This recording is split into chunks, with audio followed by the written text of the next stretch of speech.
No coach, no agent, no ego.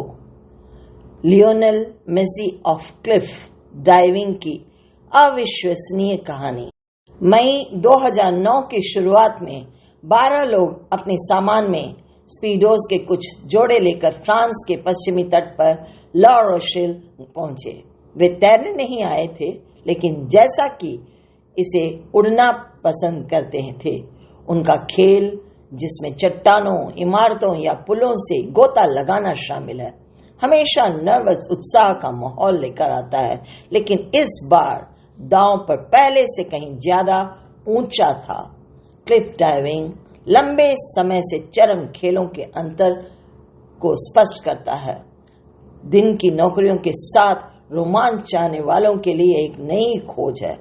अब energy drink company red bull launch कर रही थी, जिसे वह क्लिफ डाइविंग वर्ल्ड सीरीज कहते हैं, जिसमें गर्मियों में 8 कार्यक्रम निर्धारित हैं जो सैकड़ों हजारों दर्शकों को आकर्षित करेंगे। यहाँ प्रसिद्ध मौका था, और यदि भाग्य नहीं है तो सबसे अच्छे गोताखोरों के लिए एक मामूली सा जीवन। पारंपरिक पूल डाइविंग में उच्चतम घटना 10 मीटर का मंच होता है, और यहाँ तक कि ओलंपिक गोताखोर भी ऊंचाई को लेकर परेशान कर सकते हैं। ला रोशेल में आयोजकों ने मध्ययुगीन सेंट निकोलस टावर की प्राचीर के लिए एक छोटा सा मंच चिपका दिया था, जो ठंडे समुद्र से 26 मीटर ऊपर 8 मंजिला इमारत जितना ऊंचा था। उनकी 3 सेकंड की उड़ान में गोताखोर 50 मील प्रति घंटे से अधिक गति तक पहुंचेंगे। उस गति से पहले प्रवेश करना बहुत खतरनाक होता है। जितना संभव होता है उतना कम छींटे मारने की कोशिश करते हैं। उनके पैरों से पानी लगातार मारना पड़ता है। अपनी 30 प्रतिस्पर्धी छलांगों में से प्रत्येक में गोताखोर हाथ के बल खड़े होने की स्थिति से आगे, पीछे या सबसे भयानक रूप में मुंह करके उड़ान भर सकते हैं। जैसे ही वे गिरे, समुद्र से टकराने से पहले अपने जजों को प्रभावित करने के लिए उतने ही घुमाव और कलाबाजी और पता नहीं कैसे कैसे एक्शन दिखाते हैं जितना उनके पास हिम्मत होती है। ड्यूक, जैसा कि वह जाना जाता था, 34 वर्ष का था।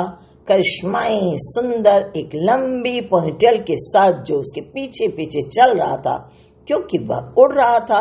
उनके मुख्य प्रतिद्वंदी अनुभवी उच्च गोताखोर थे, जो ऑस्ट्रेलिया, रूस और अमेरिका तक से आए थे। कुछ नौसिखिए भी थे, जिनमें एक इंग्लैंड का व्यक्ति था, गैरी हंट, 24 साल का, पतला और रंग थोड़ा सा पीला। वह अभी भी इतनी ऊंचाई से इतना अनुभवहीन था कि उसने अतिरिक्त सुरक्षा के लिए स्पीडोज के 2 जोड़े पहने थे। एक रेड बुल फोटोग्राफर ने बाद में याद किया कि जब उसने उस वर्ष हंट से संपर्क स्थापित किया, उसने अक्सर मुझे एक संदिग्ध तिरछी नजर से देखा और जल्दी से दूर हो गया। हंट अंतर्मुखी था, लेकिन उसके मितभाषी होने का एक और कारण था। वह 2 साल पहले अपने सबसे अच्छे दोस्त की मौत के बाद कुछ मानसिक रूप से टूट सा गया था। ला रोशेल में हंट ने 3रा स्थान हासिल किया, और जैसे जैसे 2009 सीजन आगे बढ़ा, यह स्पष्ट हो गया कि वह स्वाभाविक था। सभी बेहतरीन गोताखोरों की तरह उसके पास हवाई जागरूकता की तीव्र भावना थी। हमेशा यह जानने के लिए वह हवा में कहाँ था, यहाँ तक कि जब वे घूमते और उलटते थे, उनकी दिनचर्या चाहे कितनी भी विस्तृत क्यों न हो, वे सुरक्षित रूप से पानी में प्रवेश करने में सक्षम थे।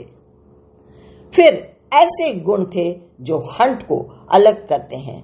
उनकी अलौकिक शांति, उनकी कल्पना, प्रतिस्पर्धा खेलने के रूप में क्लिफ डाइविंग की प्रमुख चुनौतियों में से एक है कि पूरी ऊंचाई से पहले से अभ्यास करना बहुत कठिन है। हंट के पहले सीजन के समय पर्याप्त ऊंचे प्लेटफॉर्म वाली कोई प्रशिक्षण सुविधाएं नहीं थी। इस कारण से उच्च गोताखोरों ने कभी केवल दिनचर्या का प्रदर्शन किया था, जो पूल में 10 मीटर के मंच से भी किया जा सकता था। दौरे के चौथे कार्यक्रम में एंटाल्या तुर्की में हंट ने कोशिश करने के लिए तैयार महसूस किया। शुरू होने से पहले जब एथलीटों ने न्यायाधीशों को सूचित किया कि वे किस तरह गोता लगाएंगे, हंट ने एक ऐसी दिनचर्या का वर्णन किया जिसे किसी तरह के डाइविंग के लिए पहले कभी नहीं किया गया था। एक ट्रिपल कलाबाजी 4 ट्विस्ट के साथ ट्रिपल क्वाडा यह होगा जैसे कि ड्यूक ने कहा, अब तक का सबसे कठिन गोता। हर कोई खुश नहीं था। गोता लगाने के लिए स्कोर की गणना निष्पादन के लिए जजों के अंकों की संख्या से गुणा करके आती है। कठिनाइयों की डिग्रियों का मूल्यांकन किया जाता है।